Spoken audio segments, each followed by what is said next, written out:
Oke, halo semua pendengar.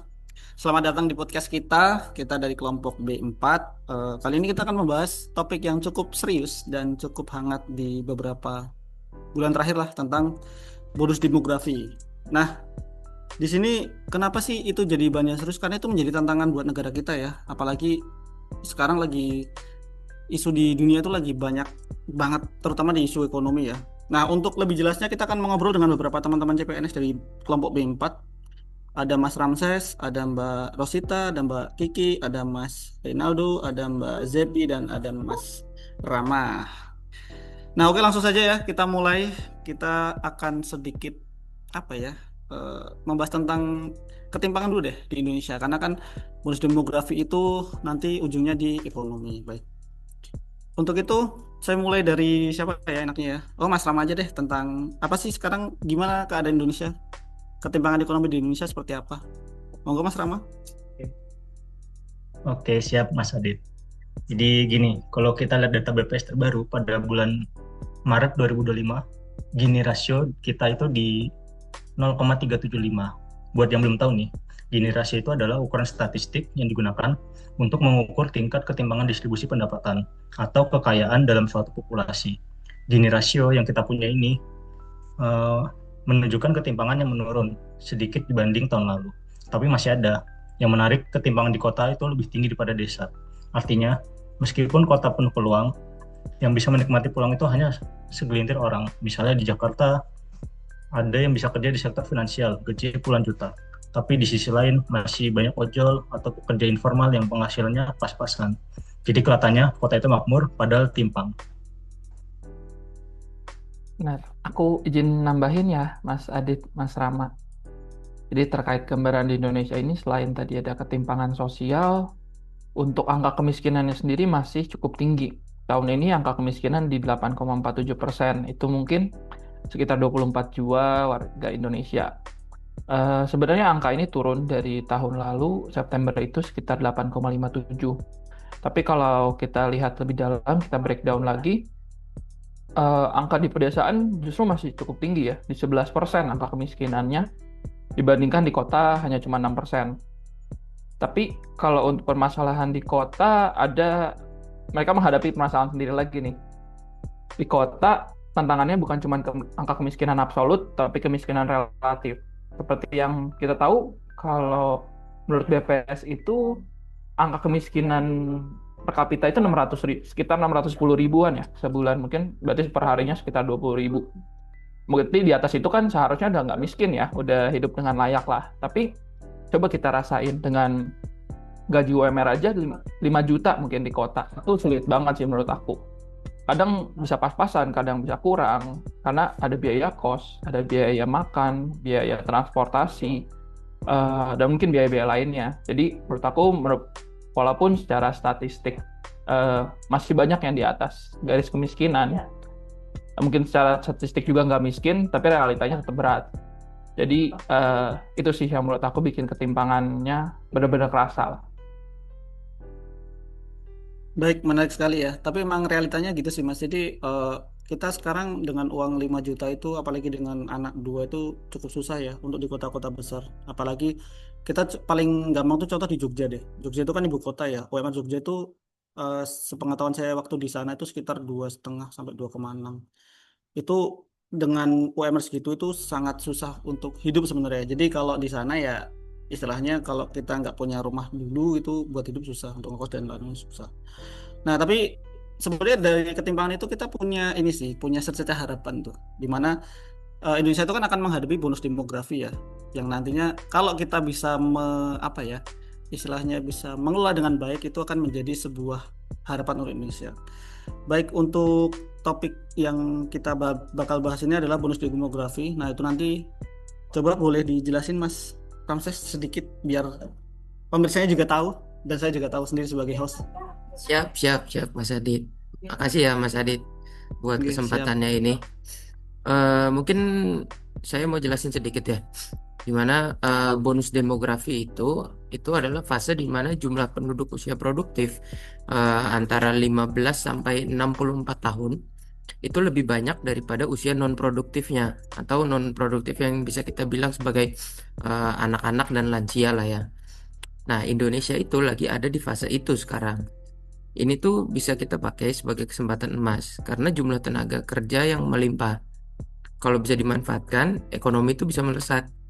Nah, tapi masalahnya kesempatan ini tuh cuma ada sekali nih di dalam sejarah kita nih selama beberapa puluh tahun ke belakang ini ya.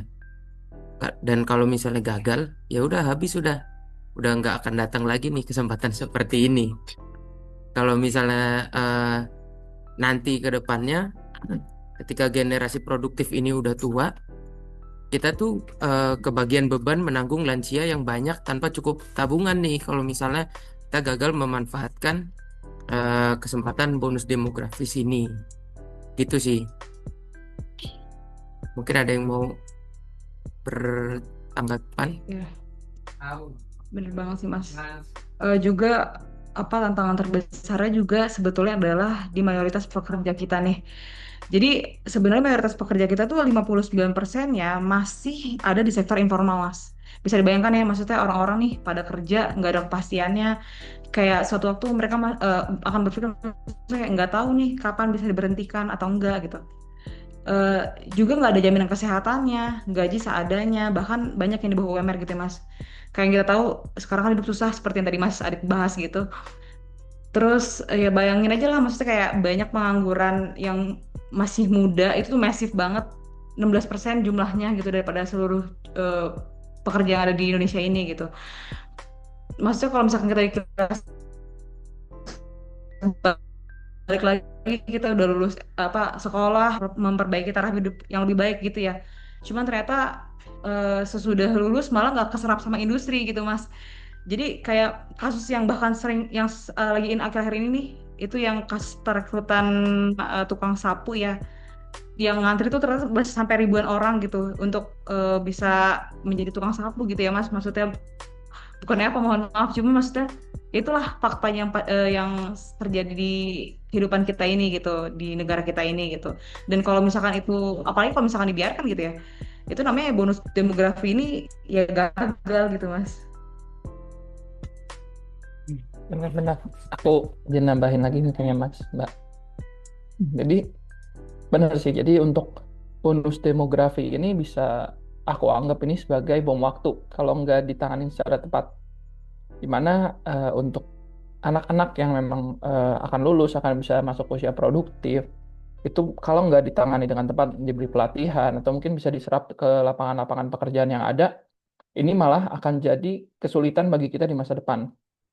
Eh, Bakal banyak eh, masyarakat yang mungkin bisa disebut dengan istilah NEET.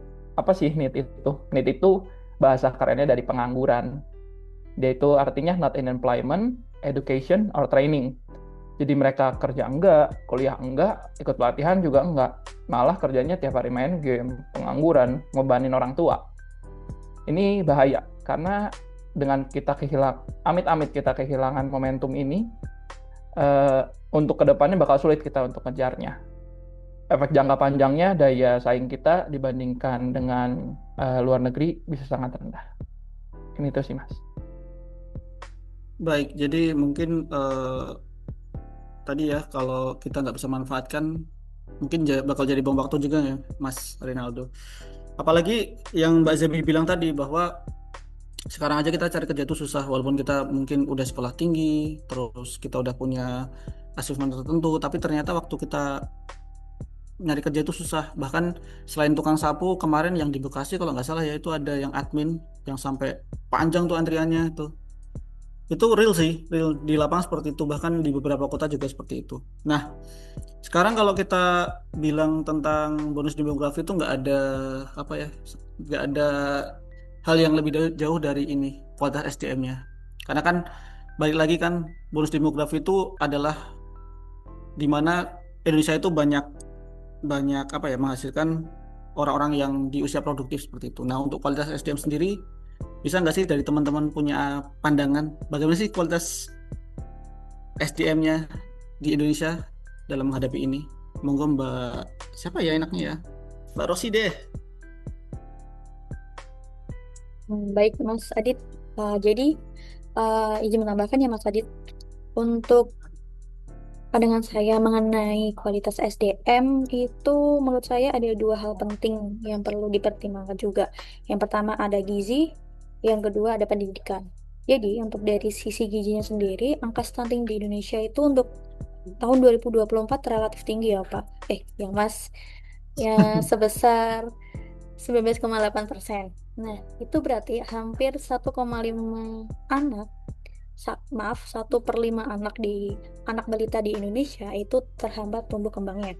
Padahal angka stunting itu efeknya panjang. Yang pertama, anak bisa lebih gampang sakit. Kemudian yang kedua, kemampuan belajar anak menurun. Kemudian produktivitas anak dari anak-anak hingga dewasa juga menurun seperti itu, Mas. Terima kasih. Mungkin ada yang mau nambahkan yang lain? Bagus banget tadi dari Mbak Rosi. Saya aja deh Mas mau nambahin dikit aja nih, nambahin punya Mbak Rosi tadi. Terus kalau misalnya kita lihat dari pendidikan juga hasil PISA 2022 itu kan cukup bikin prihatin ya. Banyak banget anak Indonesia yang sebenarnya belum bisa mencapai kompetensi dasar di matematika, membaca pun nggak bisa, terus sains juga nggak bisa. Itu artinya skill dasar aja kita tuh belum kuat. Gimana mau masuk ke dunia kerja yang makin kompetitif kalau misalnya tiga dasar itu aja kita nggak bisa gitu kan. Nah, masalahnya tuh bukan cuma itu ternyata. Ketimpangan kualitas sekolah juga harus kita perhatiin gitu loh. Soalnya di kota besar fasilitasnya oke, gurunya juga lebih banyak dan juga bagus. Akses internetnya juga gampang, tapi kalau di pelosok atau daerah-daerah 3T gitu, masih ada sekolah dengan ruang kelas seadanya, minim laboratorium, bahkan listrik dan internet pun terbatas gitu. Jadi perbaikan SDM udah bukan lagi pilihan sih kalau menurut saya, melainkan kebutuhan yang mendesak banget gitu. Udah sih, itu aja sih pendapat dari saya. Boleh kembali lagi ke Mas Adit. Mungkin Boleh, Francis, kalau mau nambahin? nambahin dikit boleh nggak, Mas Adit? Boleh banget, boleh. Mangga. Nah, ini di sini nih, kalau menurut Mbak Kiki sama Mbak Rosi, ini tuh saling nyambung ya. Karena anak yang stunting itu cenderung performanya buruk di sekolah nih, Mas. Dan teman-teman semua. Nah, akhirnya ketika mereka masuk pasar kerja, kompetensinya tuh nggak sesuai sama kebutuhan industri. Mereka ini jadi tidak bisa berkompetisi dengan orang-orang yang kompeten lainnya. Yang orang-orang ini memang dibutuhkan gitu di industri tempatnya yang akan bekerja. Nah, jadinya problem ini tuh jadi berlapis-lapis. Mungkin sedikit nambahin aja sih itu, Mas Adit.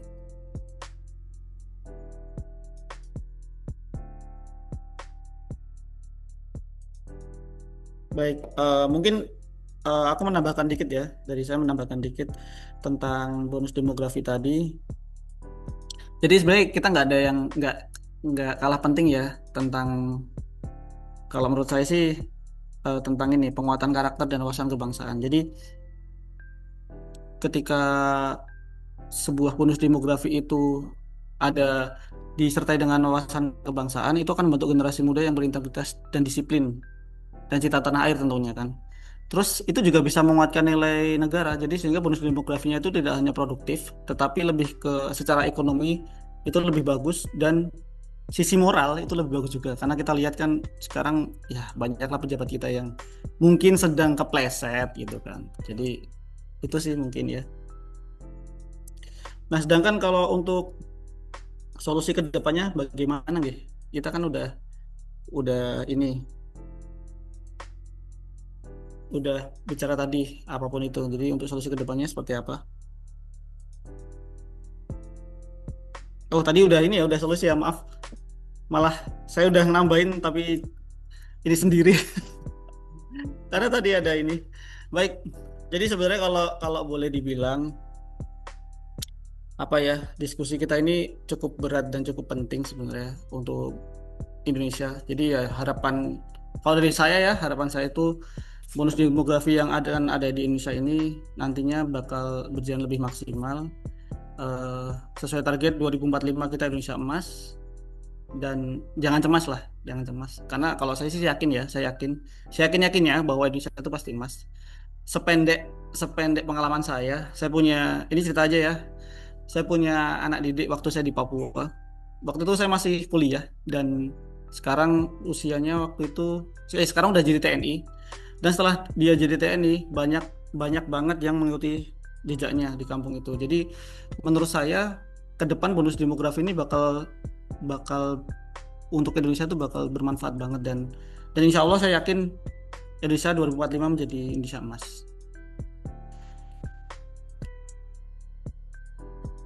Ada tambahan yang lain? Mungkin dari Mas Rama?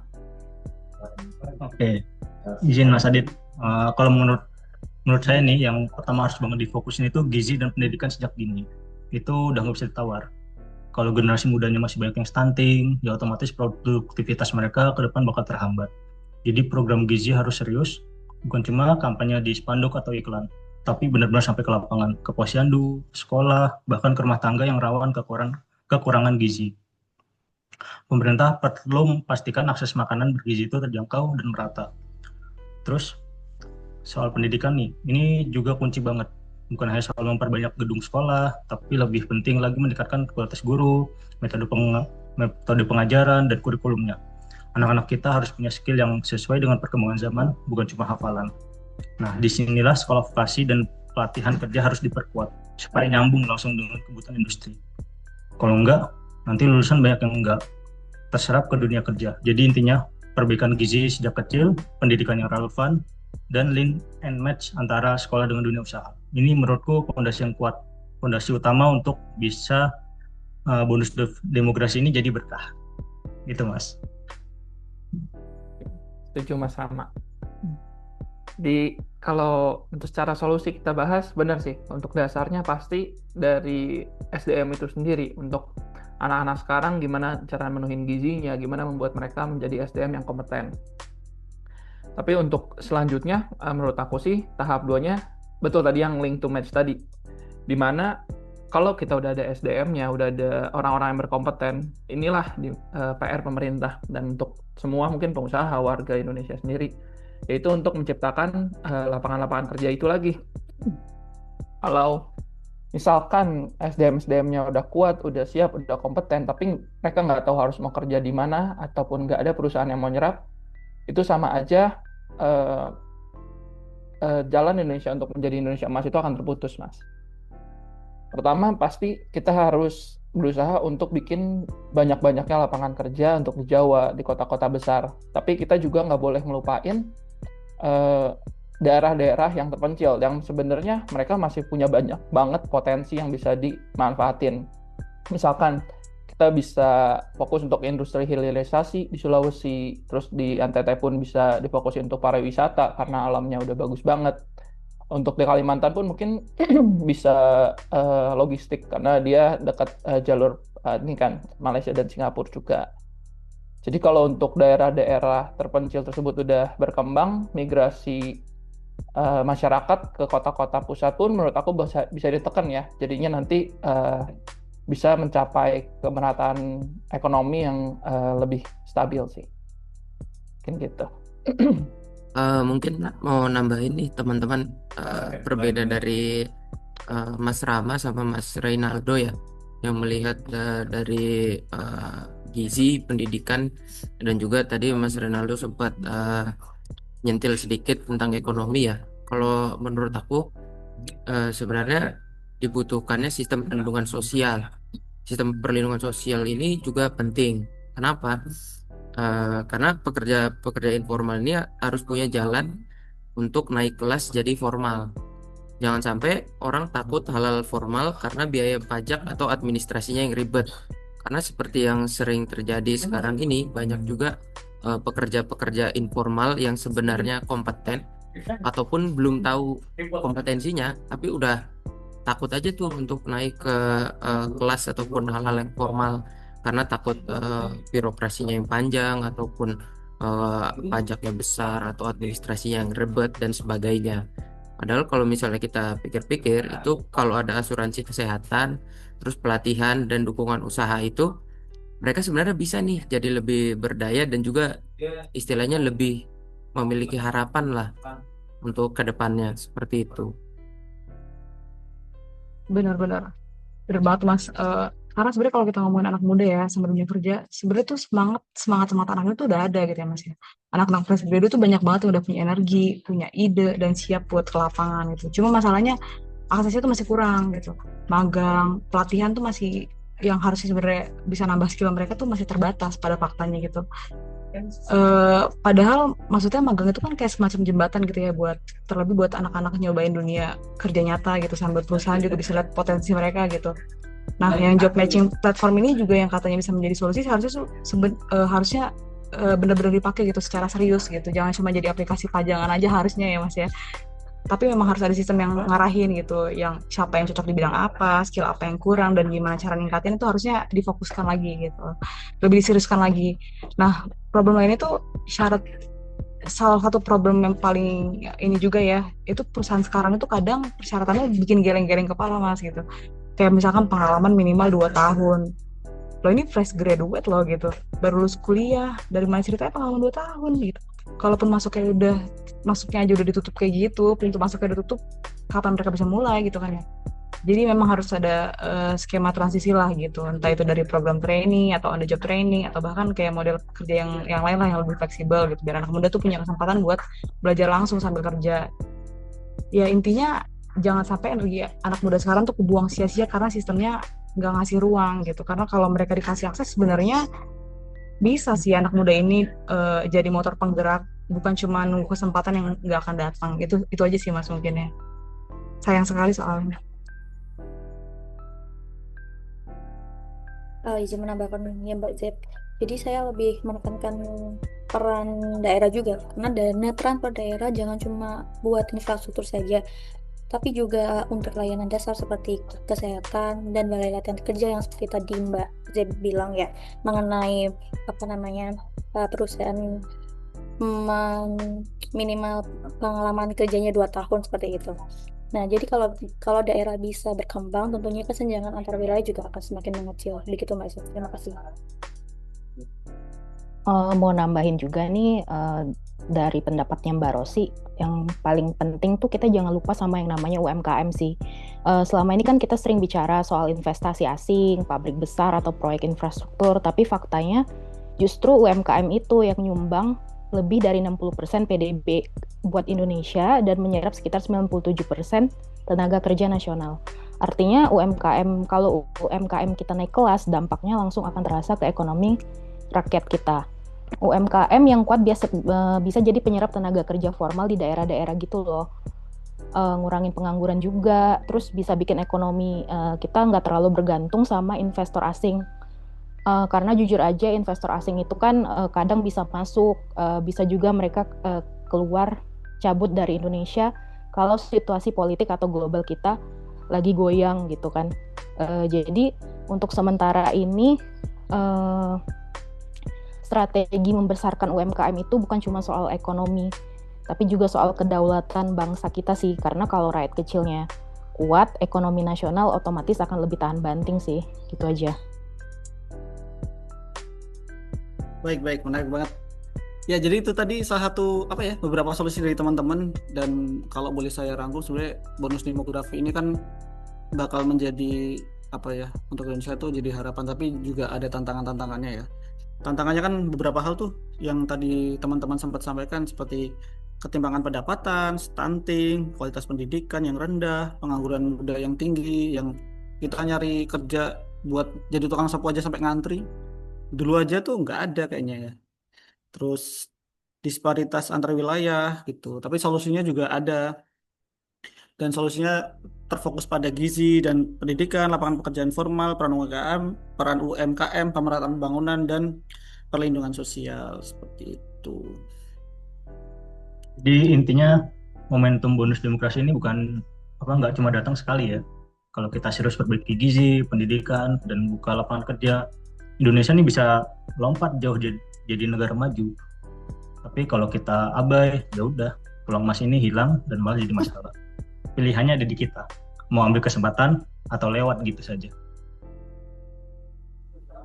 Tentunya jika kita ingin mengambil kesempatan bonus demografi, kita harapkan juga semua pihak harus terlibat juga ya, seperti pemerintah, swasta, masyarakat, dan kita sebagai generasi muda.